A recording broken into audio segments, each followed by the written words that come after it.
Pengertian model konsep kurikulum. Model konsep kurikulum merupakan model konsep yang diambil dari pendekatan dalam pengembangan kurikulum. Model konsep kurikulum juga merupakan dasar untuk pengembangan kurikulum. Pendekatan pengembangan kurikulum didasarkan atas konsep-konsep kurikulum yang ada. Model-model konsep kurikulum yaitu yang pertama ada model konsep kurikulum subjek akademis. Kurikulum subjek akademis merupakan salah satu model kurikulum yang paling tua, yang banyak digunakan di berbagai negara. Kurikulum model ini sangat mengutamakan isi atau subject matter. Isi kurikulum merupakan kumpulan dari bahan ajar atau rencana pembelajaran. Sukma Dinata mengklasifikasikan kurikulum model ini menjadi 4 kelompok besar. Yang pertama ada correlate kurikulum. Kurikulum ini menekankan pentingnya hubungan antara organisasi, materi, atau konsep yang dipelajari dari suatu pelajaran dengan pelajaran lain tanpa menghilangkan perbedaan esensial dari setiap mata pelajaran. Yang kedua ada Unified atau Contrasted kurikulum. Kurikulum jenis ini sangat kental dengan disiplin ilmu. Setiap disiplin ilmu dibangun dari berbagai macam tema pelajaran. Yang ketiga ada Integrated kurikulum. Pola organisasi kurikulum ini memperlihatkan warna disiplin ilmu. Bahan ajar integrasikan menjadi satu keseluruhan yang disajikan dalam bentuk satuan unit. Dalam satuan unit terdapat hubungan antar pelajaran serta berbagai kegiatan siswa. Yang keempat ada problem solving kurikulum. Kurikulum ini berisi pemecahan masalah yang terdapat dalam kehidupan sehari-hari dengan menggunakan pengetahuan serta keterampilan dari berbagai disiplin ilmu. Pada kurikulum model ini, guru cenderung lebih banyak dimaknai sebagai seseorang yang harus digugu dan ditiru. Kurikulum ini bersumber pada pendidikan klasik.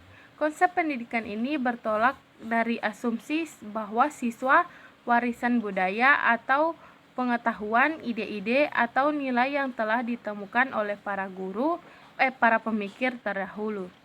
Kedua, kurikulum humanistik. Kurikulum humanistik merupakan kurikulum yang lebih mementingkan proses daripada hasil. Sasaran utama kurikulum jenis ini adalah bagaimana memaksimalkan perkembangan anak supaya menjadi mandiri. Kurikulum humanistik didasarkan pada aliran pendidikan humanisme atau pribadi. Aliran pendidikan ini bertolak dari asumsi bahwa peserta didik adalah yang pertama dan utama dalam pendidikan, yang mempunyai potensi, kemampuan, dan kekuatan untuk berkembang. Pendidikan yang menggunakan kurikulum ini selalu mengedepankan peran siswa di sekolah. Dengan situasi seperti ini, anak diharapkan mampu mengembangkan segala potensi yang dimilikinya. Ketiga, kurikulum teknologi. Model konsep kurikulum teknologi pada dasarnya dipicu oleh kemajuan teknologi yang ada.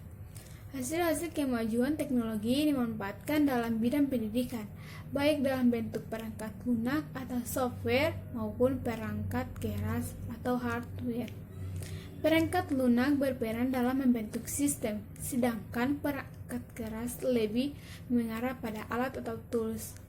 Dalam pengertian teknologi sebagai sistem, model kurikulum yang dikembangkan lebih menekankan pada penyusunan program pengajaran atau rencana pembelajaran yang dipadukan dengan alat-alat dan media pengajaran yang mengikuti perkembangan teknologi.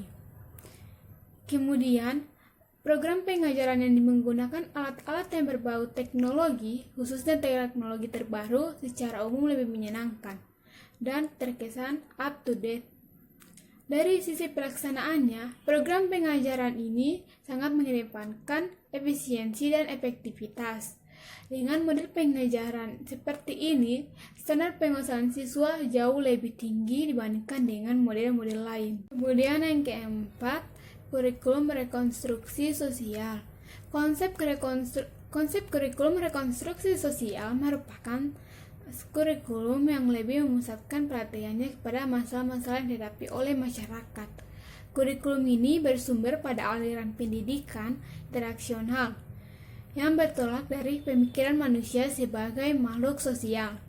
Pendidikan sebagai salah satu bentuk kehidupan berintikan kerjasama dan interaksi.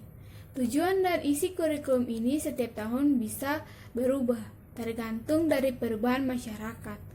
Dalam pemilihan metode, guru berusaha membantu para siswa untuk menentukan minat dan kebutuhannya.